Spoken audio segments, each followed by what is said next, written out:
আপোনালোকৰ এই যিটো জীৱিকা ই যথেষ্ট ত্যাগ কষ্ট আৰু অধ্যাৱসায়ৰ এটা জীৱিকা।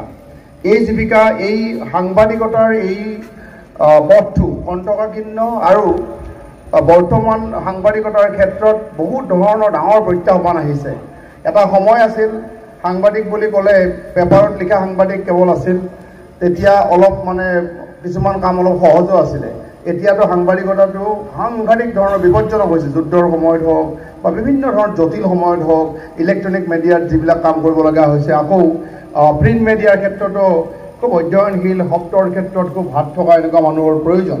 আৰু ইমান প্ৰতিভাৱান মানুহে অন্যান্য কাম বাদ দি পেলাই সাংবাদিকতা কৰাটো এইটো আচলতে দেশ জাতিৰ কাৰণে খুব ভাল কথা। আমি এটা সময়ত কুলদীপ নায়াৰ, অৰুণ চৰি এইবিলাকো লগ পাইছোঁ। গতিকে সাংবাদিকতাটো আপোনালোকে যে কৰি আছে, মই ভাবোঁ সমাজৰ বেছিভাগ দায়িত্বশীল লোকে সাংবাদিকক খুব সন্মান কৰে। আৰু আমি গোৱালপাৰাৰ ক্ষেত্ৰতো দেখিছোঁ, যিখিনি মানুহে ইয়াত সাংবাদিকতা কৰে, এটা সময়ত আমাৰ এই অঞ্চলৰ প্ৰখ্যাত কিছুমান লোকে সাংবাদিকতা কৰিছিল। এইবিলাক মানুহ কিছুমান কলেজৰ প্ৰফেচাৰ হিচাপে ৰিটায়াৰ কৰিছে আৰু কিছুমান বেছ সৎ মানুহ হৈছে, সকলোৱে জানে। আৰু এতিয়াও গোৱালপাৰাৰ যিটো সাংবাদিকৰ যিটো আমি বিভিন্ন সময়ত এই মিটিংখন হ'ব বুলি যেতিয়া আলোচনা কৰিছিলোঁ, তেতিয়া বিভিন্নজনে কিন্তু খুব আন্তৰিকতা আৰু অতি শ্ৰদ্ধা সন্মান সহকাৰে কৰিছিলে। আৰু যাকে আমি সহায়ৰ কথা কৈছোঁ তেওঁলোকে কিন্তু সহায় কৰিব খুজিছে আৰু ভাল পাইছে কথাটো।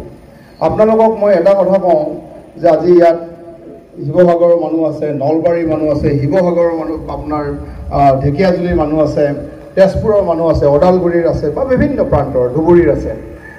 আপোনালোকে যি ঠাইত আজি আহিছে, এই গোৱালপাৰা অসম আৰু উত্তৰ পূব ভাৰতৰ ইতিহাসৰ এটা অতি গুৰুত্বপূৰ্ণ স্থান। প্ৰাগৈতিহাসিক কালৰ পৰা এই স্থান অসমৰ ভাৰতবৰ্ষৰ ইতিহাসৰ এটা খুব গুৰুত্বপূৰ্ণ স্থান। মাজতে আমাৰ কটন কলেজৰ তেওঁ প্ৰফেচাৰ মঞ্জিল হাজৰিকা বুলি, তেওঁ নেদাৰলেণ্ডত PhD কৰিছে প্ৰি হিষ্টৰীক লৈ।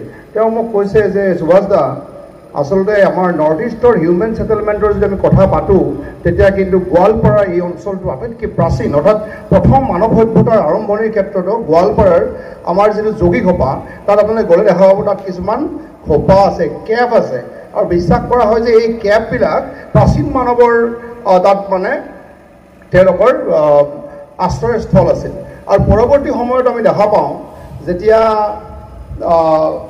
প্ৰাগৈতিহাসিক যুগৰ পৰা আমাৰ যিটো মানে এনচিয়েণ্ট পিৰিয়ড, তেতিয়া আপোনাৰ শ্ৰীসূৰ্য পাহাৰ আৰু ইয়াৰ বিভিন্ন অঞ্চলত বহু পৌৰাণিক ভাস্কৰ্য আৰু বিশেষভাৱে আৰ্কিঅলজিকেল ৰিমেইনছ, মই ভাবোঁ যে সমগ্ৰ ভাৰতবৰ্ষৰ ভিতৰত ওৱান অফ দ্য ৰিচেষ্ট আৰ্কিঅলজিকেল মানে ছাইট হ'ল গোৱালপাৰাৰ শ্ৰীসূৰ্য পাহাৰ।